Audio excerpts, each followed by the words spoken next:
आप देख रहे हैं न्यूज़ पीआर। मैं हूं आपके साथ रूपम सिंह।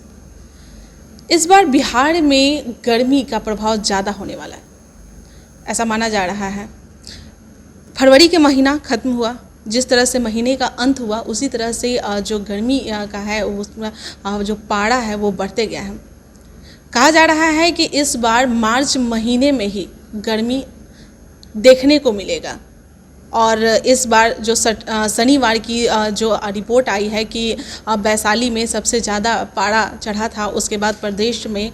तो अब जो है सिचुएशन, हालांकि होली के समय में जो गर्मी होती है वो कम होती है, थोड़ा ठंडक भी रहती है, लेकिन माना जा रहा है कि इस बार मार्च के अंत तक और अप्रैल में ही 40 डिग्री होने की संभावनाएं हैं।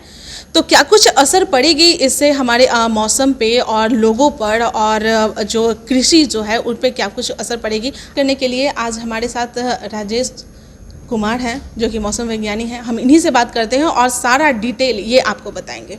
सर, न्यूज़ पे में आपका स्वागत है। तो अभी इस बार जो है कि मौसम में जो बदलाव आने वाला है, जिस तरह से ठंड का भी असर ज़्यादा हुआ था और गर्मी भी उसके भी ज़्यादा होंगे, पारा इस बार पहले ही उच्च होने की संभावनाएं हैं, तो क्या कुछ अभी जो प्रदेश में स्थिति है वो पछुआ उत्तर पछुआ हवा का प्रवाह सतह से 1.5 किलोमीटर ऊपर तक बना हुआ है, जिसके प्रभाव से अगले 5-6 दिन में मौसम पूरी तरह से शुष्क रहेगा, आसमान साफ रहेगा और टेम्परेचर जो है वो कम से कम 28 से 30 डिग्री के आसपास मैक्सिमम रहेगा और मिनिमम भी आपको 14 से 16 डिग्री के आसपास रहेगा। जैसे जैसे मार्च में दिन बढ़ते जाएगा वैसे तापमान जो है सो बढ़ते जाएगा।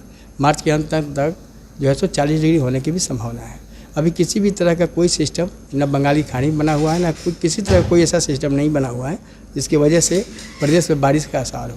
लेकिन मार्च से मई के बीच में जो बिहार के उत्तरी भाग है वहाँ पे आपके जो सामान्य से ज़्यादा अधिकतम तापमान होने की संभावना है।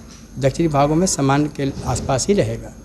और काल बैसाखी का जो ये रहता है, नॉर्वेस्टर जिसको बोलते हैं, नॉर्वेस्टर का सीज़न इसको बोला जाता है। प्री मानसून का सीज़न है मार्च से लेकर मई के बीच में। इसमें आपको तेज़ हवाओं के साथ गरज और ये गरज के साथ मेघ गर्जन भी होता है और तेज़ हवा चलती है, धूल भरी आंधी भी चलती है। वो अप्रैल मई के महीने में ऐसा देखने को मिलेगा। जो बिहार में और उत्तर जो नॉर्थ ईस्ट एरिया है उसमें इस तरह का मौसम हमेशा देखने को मिलता है। प्री मानसून सीजन जिसको हम बोलते हैं, मार्च से लेकर मई तक। तो उस तरह का भी सिस्टम नहीं है, लेकिन अप्रैल मई में मार्च से अप्रैल तक इस तरह का सिस्टम बना रहता है। जब सेल बनेंगे, जब इस तरह का कोई सीबी क्लाउड बनता है, तब उसकी सूचना हम लोग अपने केंद्र से हमेशा देते हैं। हर 3-3 घंटे पर हम नाउकास्ट करते रहते हैं कि किस क्षेत्र में कब बारिश होने वाली है या कब मेघ गर्जन के साथ ओलावृष्टि या ऐसा कुछ होने वाला है। तो उसकी सूचना हमारे केंद्र से हमेशा दी जाती है। सैटरडे की अगर बात कर लें तो उस दिन का जो ये अनुमान लगाया गया है कि वैशाली में सबसे ज़्यादा गर्मी यानी कि 28 पॉइंट कुछ डिग्री रहा है, पारा जो चढ़ा है। तो उसके अनुसार भी जो आपने कहा कि अभी 40 डिग्री शायद मार्च या मई तक में ये होगा, तो गर्मी यानी कि इस बार बहुत ज़्यादा बढ़ने वाली है। गर्मी तो पिछले साल भी थी, लेकिन इस साल भी आपको गर्मी जो है सो बिहार में 40 डिग्री से के आसपास पहुंच जाएगी। 40-42 डिग्री तो ये देखने को शुरुआत में देखने को मिला। आपकी बार तो उसके बाद भी ज़्यादा नहीं, लेकिन वही नॉर्मल से कुछ ज़्यादा। नॉर्मल का मतलब 40 डिग्री से 45 डिग्री के अंदर ही माने सब रहेगी। तो 40 डिग्री के ऊपर जो टेम्परेचर होता है वो तो बहुत ज़्यादा ये होता है। और मौसम चूँकि शुष्क बना रहता है तो आर्द्रता कम रहती है, तो लू का भी चांसेस रहता है। तो उसमें आप लोग पानी पीजिए, थोड़ा सा धूप में जब काम हो तभी निकलिए, अदरवाइज मैंने सावधानी बरतने की ज़रूरत है। वो जनरली, हाँ बोलिए। पछुआ जो हवा जो चलती है उसके कारण से भी तो गर्मी ज़्यादा उसी के कारण से हो रही है। पछुआ हवा जो चलती है वो राजस्थान उधर पश्चिम साइड से आती है, जिसमें नमी होती ही नहीं है, शुष्क होता है। उसके वजह से ही टेम्परेचर ज़्यादा बढ़ता है। वैसे मुझे ये जानना है कि वैसे इस मंथ में कितना टेम्परेचर होना चाहिए था और कितना ज़्यादा बढ़ गया है? नहीं, अभी तो नॉर्मल जो टेम्परेचर होना चाहिए 28 से 30 की, बोल रहे हैं कि 40 डिग्री बढ़ जाएगा, मार्च अप्रैल तक में बढ़ जाएगा, तो उसमें होना कितना चाहिए था? उस समय आपको 40 जो डिग्री हो जाएगा अप्रैल महीने में। मार्च में तो नहीं होगा, लेकिन अप्रैल में 40 होगा तो नॉर्मल के आसपास ही रहेगा। नॉर्मल से 2 डिग्री 3 डिग्री ज़्यादा रहेगा। 37 रहना चाहिए था उस समय अप्रैल में, 37-38, तो 40 के आसपास हो जाता है। तो नॉर्मल से 2-4 डिग्री ज़्यादा ही रहेगा। जब नॉर्मल से 5 डिग्री ज़्यादा हो जाता है 4-5, उसके बाद जो है सो उसको लू का दिया जाता है, हॉट हीट वेव जो बोलते हैं ना, उसकी भी सूचना दी जाती है। तो क्या उससे मौसम की जो बारिश वगैरह जो होती है, क्या उस पर भी कोई असर डालेगा? देखिए, ज़्यादा हीटिंग होगा, जाहिर सी बात है, उसके बाद क्लाउड बनेंगे तो उसके बाद फिर बारिश की संभावना हो जाती है। तो हीटिंग जब ज़्यादा होगी तो इस तरह की संभावना बनती है, बादल बनते हैं। और जब हवा पूर्वी बहेगी, पश्चिम नहीं, जब पूर्वी हवा बहेगी तब जाके आपको नमी बंगाल की खाड़ी से लेगा, तब जाके बारिश की संभावना, बादल बनते हैं, बारिश की संभावना होती है। तो ऐसा नहीं है कि हमेशा पछुआ हवा, जब पछुआ हवा का प्रभाव रहेगा, जाहिर सी बात है कि टेम्परेचर बढ़ना है।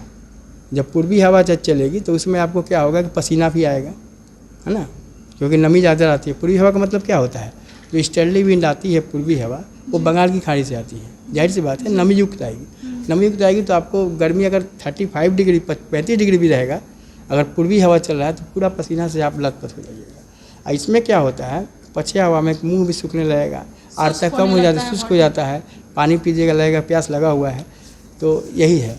तो पूर्वा हवा जब चलेगा तो उसमें बादल बनेंगे, फिर बारिश की संभावना हो जाती है। लू भी तो ज़्यादा लगती है पछुआ हवा में? पछुआ हवा में ही लू लगती है, पूर्वी हवा में तो नहीं लगेगा, उसकी भी ज़्यादा संभावना है। लेकिन पूर्वी हाँ, हवा तो चेंज होते रहता है, लेकिन अभी पछुआ हवा का प्रवाह है, इसलिए टेम्परेचर बढ़ रहा है। जब पूर्वा हवा का होगा तो टेम्परेचर उस तरह का नहीं बढ़ेगा जिस तरह का बढ़ना चाहिए, लेकिन उसमें आपको पसीना ज़्यादा आएगा।